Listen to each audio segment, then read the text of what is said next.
Number system के कुछ ऐसे क्वेश्चन होते हैं कि जो हर साल लगभग यानी कह सकते हैं कि मोस्ट रिपीटेड क्वेश्चन होते हैं। वो क्वेश्चन कौन से होते हैं दोस्तों, वही इस वीडियो में जानेंगे। और किस टाइप से क्वेश्चन उसमें करता है एग्जामिनर, सारी बातें हम इसी वीडियो में दोस्तों जानेंगे। लास्ट तक बने रहिएगा, बहुत ही इंटरेस्टिंग वीडियो होने वाली है। चलिए दोस्तों स्टार्ट करते हैं। इसमें जो होता है देखिए, आप जानते होंगे नहीं जानते हैं वो भी समझ लेंगे। इसमें डिविजिबिलिटी का जो रूल होता है यानी विभाजकता का नियम, जैसे 2 हो, 3 हो, 4 हो, 5 हो, 9 हो, 11 हो, 12 जो भी ये संख्या है दोस्तों, अगर विभाजकता का उनका नियम जानते हैं तो बड़ी से बड़ी संख्या दे दी जाएगी और उससे भाग देने के लिए कहा जाएगा। उसमें रिमाइंडर पूछ सकता है या कुछ संख्याएं विलुप्त रहेंगी जो कि आपके इस देखिए क्वेश्चन में दिख रहा है, उन संख्याओं के बारे में पूछ सकता है। तो इस रूल को हमें जानना है क्वेश्चन करते हुए दोस्तों। टाइम ज्यादा नहीं लूंगा। यहाँ पर देखिए पहले क्वेश्चन क्या कह रहा है, यदि 8 अंकों की संख्या यानी जो आपकी ये संख्या दिख रही है ये 8 अंकों की है, कह रहा है कि संख्या 88 से विभाज्य है तो 4x + 3y का मान क्या होगा। सीजीएल 2019 में क्वेश्चन ये किया है। तो हमें दोस्तों सबसे पहली चीज 88 से विभाज्य कह रहा है, तो हमें 88 से भाग नहीं देना है। 88 से देंगे तो बहुत दिक्कत खड़ी हो जाएगी। तो हमें क्या करना है, इस 88 को दोस्तों, जो ये 88 दिया हुआ है, इसके ऐसे फैक्टर बनाना है, ऐसे गुणनखंड करने हैं कि दोस्तों ये जो आए गुणनखंड उनका हमें विभाजकता का नियम पता हो और साथ में वो छोटी भी संख्या हो। जैसे मान लीजिए कि 88 को आप 11 × 8 के फॉर्म में बदल सकते हैं। क्लियर रखना। अब यहाँ पर हमें 11 और 8 का अगर विभाजकता का नियम पता है दोस्तों, तो यहाँ पे ये क्वेश्चन आप चुटकियों में कर लेंगे। अब चलते हैं यहाँ पर ये जो 8 अंकों की संख्या दी हुई है, पहले उसको आप लिख लीजिए। 20 है, 74 है, x है, 4 है, y है और 2 है। यहाँ पर हमें x और y की वैल्यू पता हो जाए तो हम क्या करेंगे, या 4x + 3y का मान निकालेंगे।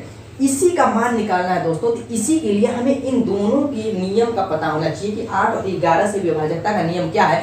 इस क्वेश्चन को इसी ट्रिक से सॉल्व करते हैं। कैसे दोस्तों, उसको समझिए। यहाँ पर देखिए 3 4 का संख्या ऐसी है, जैसे 2 4 8 और 16। ये संख्या ऐसी है जिनमें विभाजकता का जो नियम होता है, डिविजिबिलिटी का रूल, वो एक जैसा होता है। एक जैसे का मतलब अगर कोई संख्या दे दी जाएगी तो हम 2 से हमें देखना कि यह क्या कटेगी कि नहीं कटेगी। तो सिर्फ लास्ट का नंबर हम देखेंगे। एक संख्या अगर वो 2 से कट रही तो वो पूरी संख्या 2 से कट जाएगी, नहीं कट रही तो नहीं कटेगी, जो रिमाइंडर आएगा। यानी कि लास्ट की संख्या देखनी है। अगर सम है या 0 है तो आप जानते हैं 2 से वो कट जाएगी। चलिए 4 से कैसे चेक करते हैं, 2 नंबर देखते हैं कि वो संख्या कटेगी कि नहीं। 8 से क्या करेंगे, 3 नंबर सिर्फ चेक करेंगे। अगर 3 नंबर कटा है तो पूरी संख्या कटेगी। ऐसे ही 16 से क्या करेंगे, 4 नंबर चेक करेंगे। इसमें रूल एक जैसा लगता है। अब चलिए यहाँ पर सबसे पहले हमें करना क्या है, इसमें देखिए 8 आ गया है, यानी कि 8 के लिए मैंने क्या कहा कि संख्या के 3 नंबर को चेक कर लीजिए। अगर वो 8 से कट रही है तो पूरी संख्या 8 से कट जाएगी। तो यहाँ पर y का देखिए न्यूनतम मान भी कह सकता है, अधिकतम मान। यहाँ पे देखिए क्या लिखा है, न्यूनतम मान। तो न्यूनतम मान के लिए y का मान 0 से स्टार्ट करेंगे रखना। 0 रखेंगे तो क्या 8 से कटेगी, नहीं कटेगी। 8 × 5 = 45, 2 बचेगा। अगर दोस्तों हम 1 रखते हैं तब भी नहीं कटेगी, 12 बच रहा है। 2 रखेंगे तब भी नहीं कटेगी, 22 बच रहा है। 3 रखेंगे तो 32 बचेगा, 8 × 4 = 32 कट जाएगी। यानी कि y बराबर अगर हम 3 रखते हैं दोस्तों तो ये 432 हो जाएगा। कितना हो जाएगा, 432 हो जाएगा। अगर 8 से काटते हैं तो 8 × 5 = 40 और 8 × 4 = 32 कट रही है, रिमाइंडर कुछ नहीं बच रहा है। यानी कि y की जो मिनिमम वैल्यू है हम 3 रखेंगे तो क्या होगी, ये संख्या कट जाएगी, पूरी संख्या कट जाएगी। जब इतनी संख्या कट गई, 3 अंक लास्ट के, तो पूरी संख्या वो क्या होगी, 8 से कट जाएगी। लेकिन दोस्तों हमें 88 से विभाज्य करना है, तो जब तक वो 8 11 दोनों से पूरी संख्या नहीं कटेगी तब तक 88 से कटेगी नहीं। सिर्फ 8 से कट जाएगी, थोड़ा ना 88 से कटेगी। इसके लिए 11 से भी कटना जरूरी है और 8 से भी कटना जरूरी है। तो 11 से काटने के लिए कौन सा रूल फॉलो करेंगे वो जानिए। वो कौन सा नियम विभाजकता का, उसको समझिए पहले। यहाँ पर y की वैल्यू हमने 3 ला दी, तो इस संख्या में हम क्या करेंगे, y की वैल्यू पहले पुट कर देंगे। क्या करेंगे, y की वैल्यू हमने पुट कर दी, y बराबर जो 3 था, यानी कि इसकी जगह हमने 3 रिप्लेस कर दिया। अब समझिए इसको दूसरा स्टेप। अब 11 से यहाँ पे काटना है, तो इसके लिए हमें क्या करना है, जो विषम स्थान पर नंबर है, विषम स्थान पर यानी 1 3 5 ये विषम स्थान है, विषम संख्या है, यानी स्थान की मैं बात कर रहा हूँ। विषम स्थान पर देखिए पहले 1 पर 2 है, तीसरे स्थान पर 7 है, फिर x है, फिर इस तरीके से विषम स्थान पर जो संख्याएं हैं और जो सम स्थान पर संख्याएं हैं, इन दोनों का योग, इन दोनों के संख्याओं का योग का अंतर क्या, समझिए और नेक्स्ट स्टेप में समझ में आ जाएगा। यहाँ पर मैंने क्या किया कि 2 को जोड़ दिया प्लस 7 को जोड़ दिया प्लस x को जोड़ दिया प्लस 3 को जोड़ दिया, यानी कि इनका योग माइनस जो सम स्थान पर यानी कि 0 + 4 + 4 + 2, ये क्या है, सम स्थान पर 2 4 8 दूसरे स्थान पर, चौथे स्थान पर, छठे स्थान पर, आठवें स्थान पर। इन दोनों का अंतर या तो 0 हो या तो 11 हो, या तो 0 होगा या तो 11 होगा। ये कह रहा है कि 11 से विभाजकता का नियम क्या कहता है कि सम और विषम स्थानों पे जो संख्याएं हैं उनके योगों का अंतर क्या हो, 0 के बराबर होगा या तो 11 के बराबर होगा। अब यहाँ पर हमें करना क्या दोस्तों, इन संख्याओं को जोड़ देना। यहाँ पर जोड़ेंगे 7 3 10 2 12 प्लस x हो जाएगा, x जुटेगा नहीं तो वैसे ही लिख देंगे, और ये जोड़ेंगे तो 10 हो जाएगा, और ये बराबर है 0 और 11। अब 0 लेंगे कि 11 लेंगे, अभी आपको ये भी समझ में आ जाएगा। यहाँ पर देखिए 12 x की वैल्यू, यहाँ पर देखिए घटाएंगे x प्लस 2 बचेगा, 2 को उधर ले जाएंगे तो -2 हो जाएगा। अगर 0 आप लेते हैं तो 0 - 2 होगा, तो -2 आएगा, तो ये नहीं लेंगे, -2 आ रहा है तो नहीं लेंगे, तो यानी 0 नहीं होगी। 0 11 में से किसी एक को लेना, अगर माइनस आ गया तो उसको कैंसिल कर देंगे। अब 11 रख के देखते हैं, 11 रख के देखेंगे तो दोस्तों यहाँ पे 2 था, उधर गया, 11 - 2 गया यानी 9। x की वैल्यू दोस्तों क्या आ गई, 9 हो गई, यानी कि ये सही है। यहाँ पर हमने क्या निकाला, y बराबर आपने 3 निकाल लिया और x की वैल्यू आपने 11 निकाल ली, सॉरी 9 निकाल ली। अब यहाँ पर क्या करेंगे, 4x + 3 की y पूछ रहा है मान, तो इसमें रख दीजिए। यहाँ पर रखेंगे 9 चौको 36 हो जाएगा, 36 और ये 3 तरीके 9, यानी कि 36 9 45, option 3 is the right answer. इस तरीके का मान लीजिए क्वेश्चन था, 88 से दिया, आपने इसको फैक्टर में 11 8 के। और दोस्तों इससे रिलेटेड कैसे कैसे क्वेश्चन पूछता है, सारे क्वेश्चन को हम इसी वीडियो में कवर करेंगे। वीडियो पसंद आ रही है दोस्तों लाइक कर दीजिएगा, नहीं तो चैनल को सब्सक्राइब कर दीजिएगा। आगे की वीडियो बहुत ही इंटरेस्टिंग होने वाली है। चलिए नेक्स्ट क्वेश्चन देखिए। नेक्स्ट क्वेश्चन क्या कह रहा है, यदि 10 अंकों की संख्या, ये जो आपके सामने दिख रही है दोस्तों, यही 10 अंकों की संख्या है। कह रहा है कि 72 से विभाज्य है तो 5x - 4y का मान क्या होगा। दोस्तों देखिए यहाँ पर 72 दिया था, पीछे आपका 88 दिया था, तो हमने 11 और 8 के फॉर्म में उसको तोड़ दिया। अब यहाँ पर 72 दिया हुआ है, तो इसको भी उसी रूप में तोड़ेंगे जिसका हमें क्या विभाजकता का नियम पता हो। आप जानते हैं कि अगर इसको हम 9 और 8 के फॉर्म में तोड़ देंगे, यानी 9 × 8 क्या हो जाएगा, 72 नहीं हो सकता। 72 से तो डायरेक्ट करेंगे नहीं, तो इसको उस हिसाब से अपने दिमाग से तोड़ेंगे कि जिसका आपको डिविजिबिलिटी का रूल पता हो। अगर ऐसे तोड़ेंगे तभी आप क्वेश्चन को निपटा पाएंगे। अब यहाँ पर जो संख्या 10 अंकों की कह रहा है क्या है, 5 4 3 2 y 1 7 4 9 x है, यही तो संख्या है। 8 का नियम मैंने बताया है अभी पीछे, 9 का भी जान लेंगे। पहले 8 वाला नियम लगाएंगे क्योंकि हमें इधर से दाहिनी तरफ से चलना है, इकाई वाले अंक की तरफ से। तो यहाँ पर 8 का नियम यही कहता है कि लास्ट की अगर 3 संख्याएं कट जा रही हैं दोस्तों, 3 अंक मिलाकर के जो ये संख्या 3 अंकों वाली अगर ये कट जाएगी तो पूरी संख्या आपकी कट जाएगी। इतना क्लियर है। तो इसको आप उठा लीजिए। देखिए एक चीज और मैं बता दूं, यहाँ पर ये नहीं लिखा है क्वेश्चन में कि न्यूनतम मान या अधिकतम मान, तो इस चीज को अपने दिमाग में बैठाइए। देखिए न्यूनतम मान कहेगा कि न्यूनतम मान क्या होगा, तो हमेशा आप 0 से चलेंगे, 0 रखेंगे, फिर 1 रखेंगे, 2 रखेंगे, 3 रखेंगे। और दोस्तों अगर अधिकतम मान कहेगा तो 9 से स्टार्टिंग करेंगे, 9 रखेंगे, 8 रखेंगे, उस हिसाब से आप चेक करेंगे, यानी कि अपर से चेक करेंगे। न्यूनतम के लिए नीचे से ऊपर जाएंगे और आप अधिकतम के लिए ऊपर से नीचे आएंगे। कुछ न लिखा हो तब, कुछ न लिखा हो तब भी आप न्यूनतम की ओर से चलेंगे, यानी 0 से स्टार्ट करेंगे। यहाँ पर देखिए 8 से अगर आप 4 9 x में x की वैल्यू क्या रखेंगे, न्यूनतम क्या वैल्यू रखेंगे कि दोस्तों ये संख्या 8 से पूरी तरीके से कट जाएगा। 8 से काटेंगे, 8 6 48, एक शेष बच रहा है, एक शेष बच रहा है, 0 रखेंगे तो नहीं कटेगी।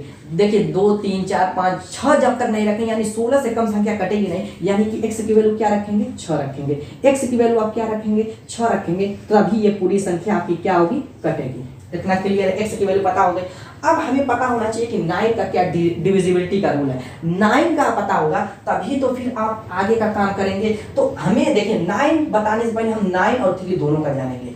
ये दोनों रूल एक जैसा है, जैसे 2 4 8 16 मैंने बताया, इसी तरीके से 3 और 9 का भी जानिए, ताकि एक ही में निपट जाए, फिर बताने की जरूरत ना पड़े, इसी में समझ में आ जाए। कोई भी संख्या दोस्तों दी हुई है, जैसे 2 है, 4 है, 5 है, 7 है, कोई संख्या है इस तरीके से दी हुई है, तो 3 और 9 का नियम यही कहता है विभाजकता का कि अगर इनके अंकों का योग, इनके अंकों का योग दोस्तों अगर 9 से कट रहा है तो पूरी संख्या 9 से कट जाएगी, या इनके अंकों का योग 3 से कट रहा है तो पूरी संख्या 3 से कट जाएगी। पूरा भाग देकर के ब्यौरा बनाने की जरूरत नहीं है, क्योंकि इसमें रिमाइंडर और इसी टाइप के क्वेश्चन ही एग्जाम में पूछता है। और 9 का जो यूज है ये बहुत ही इंपॉर्टेंट है दोस्तों, इसको अच्छी तरीके से समझिएगा, क्योंकि जो डिजिटल सम होता है, बड़े से बड़े कैलकुलेशन को हम कैसे सेकंडों में निपटाते हैं दोस्तों, उस पर मैं वीडियो बना चुका हूँ, डिस्क्रिप्शन बॉक्स में लिंक डाल दूंगा, देख लीजिएगा।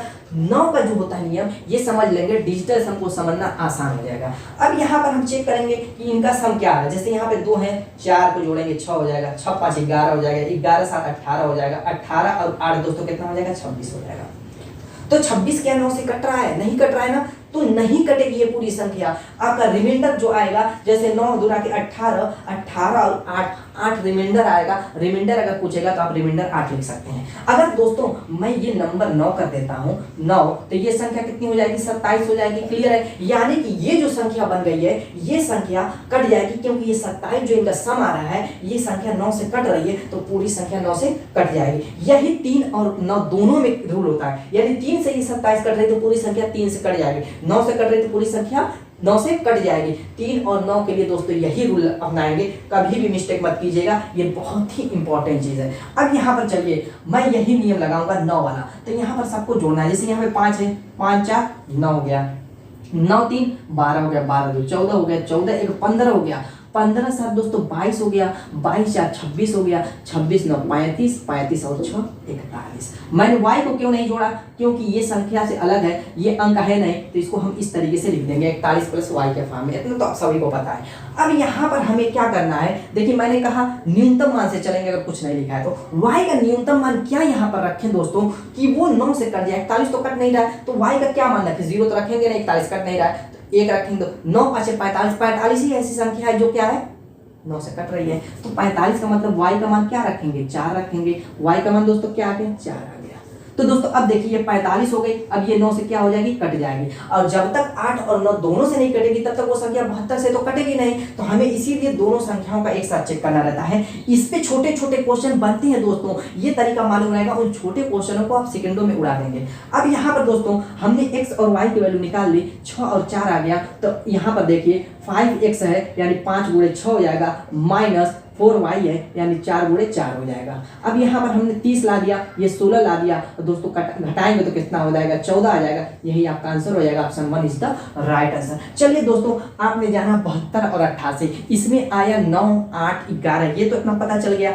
अब कुछ ऐसे नंबर है, कुछ ऐसी संख्या है जिनको आपको समझना बहुत, जैसे 7 है, 7 का विभाजकता का क्या नियम होगा? 6 तो आप निकाल सकते हैं, जैसे 6 है, 6 को आप तोड़ सकते हैं 2 और 3 में, 2 और 3 का आपको पता है निकाल लेंगे। लेकिन 7 है, आपका 11 भी पता हो गया, 13 ऐसी संख्या है। तो कुछ इस टाइप पे, इस बेस पे कुछ क्वेश्चन हम करेंगे, ताकि इस पे अगर क्वेश्चन आ जाए तो कभी आपको दिक्कत ना हो। चलिए दोस्तों इस क्वेश्चन को भी हम निपटा लेते हैं। जो नेक्स्ट क्वेश्चन है हमारा, क्या कह रहा है कि 6 अंकों वाली संख्या, ये जो आप लोगों के सामने संख्या दिख रही है 6 अंकों की, ये कह रहा है कि यदि 7 11 तथा 13 से विभाज्य तो y प्लस z भागे x की वैल्यू पूछ रहा है। यहाँ पर 7 11 13, 11 का तो आपको पता है कि सम और विषम स्थानों पे, जैसे फॉर एग्जांपल 13 से 31 है दोस्तों, हमें चेक करना है क्या 11 से कटेगी कि नहीं कटेगी। तो हमें कुछ करना नहीं, ये जो सम और विषम यानी विषम स्थान पहले और तीसरे पर क्या है 1 3 है, इन दोनों को जोड़ेंगे 4 आएगा, फिर इन दोनों को जोड़ेंगे इसमें से घटा देंगे 4 आ जाएगा, बराबर 0 आना चाहिए। 0 आना चाहिए या 11 आना चाहिए, कुछ भी आ जाएगा दोनों में से, तो आप वही बात हो गई 0 और 11 है दोस्तों, क्या होगी ये 11 से कट जाएगी। नियम तो आपको 11 का पता है। अब यहाँ पर 7 और 13 का नियम क्या है? 7 का दोस्तों नियम ये कहता है, जैसे कोई संख्या है, जैसे 343 है, 7 का ये नियम कहता है कि जो इस नंबर को आप मिनिमाइज कर लीजिए यानी छोटा कर लीजिए। कैसे छोटा करेंगे? यहाँ पर 34 है, इस संख्या को अलग लिख लेंगे, इस संख्या को अलग लिखेंगे। कैसे लिखेंगे? इकाई के सिर्फ अंक को, एक अंक को आपको अलग कर लेना है, और बाकी जो संख्या इधर बचेगी जितनी भी रहे 2 अंक 3 अंक, उससे मतलब नहीं है। तो 34 में से घटा करके जो ये नंबर है उसको लिख करके उसमें 2 से गुणा कर देना है। तो दोस्तों आप करेंगे तो 3 दूना के 6, 6 घटाएंगे तो 28 आ जाएगा। जो ये नंबर आ रहा है मिनिमाइज करके, अगर ये 7 से कट रहा है तो पूरी संख्या क्या होगी? 7 से कट जाएगी। ये तो 7 का नियम है। 13 का नियम कहता है दोस्तों, जैसे कोई संख्या 143, सेम यही नियम इसमें भी लगता है, थोड़ा सा डिफरेंस होता है। इसमें क्या कहता है, जैसे 14 है, इसको अलग करेंगे यानी एक अंक इसमें भी अलग करेंगे, बाकी इधर जो है संख्या है यानी दहाई सैकड़ा हजार कुछ भी रहेंगी, कितने भी नंबर रहेंगे उनको अलग लिख लेंगे। जैसे हमने लिख लिया 14 को, और इकाई का सिर्फ एक अंक अलग करेंगे और प्लस जोड़ करके 3 गुणे इसमें 4 से गुणा कर देंगे और प्लस बना देंगे। इसमें माइनस करके 2 से गुणा किया, इसमें प्लस करके हमने 4 से गुणा किया। तो आपका ये हो गया 4 3 12, 12 को जोड़ेंगे 26 आ जाएगा। अगर 26 13 से कट रही है तो दोस्तों ये भी संख्या क्या हो जाएगी? कटेगी। इसका ये नियम कहता है। लेकिन दोस्तों एक चीज और मैं बता दूं कि इस पे क्वेश्चन कम पूछता है। इसमें क्वेश्चन किस टाइप से पूछता है, ये आप लोगों के सामने जो दिख रहा है, इस पे हमें ये नियम लगाने की जरूरत नहीं पड़ेगी। कैसे दोस्तों?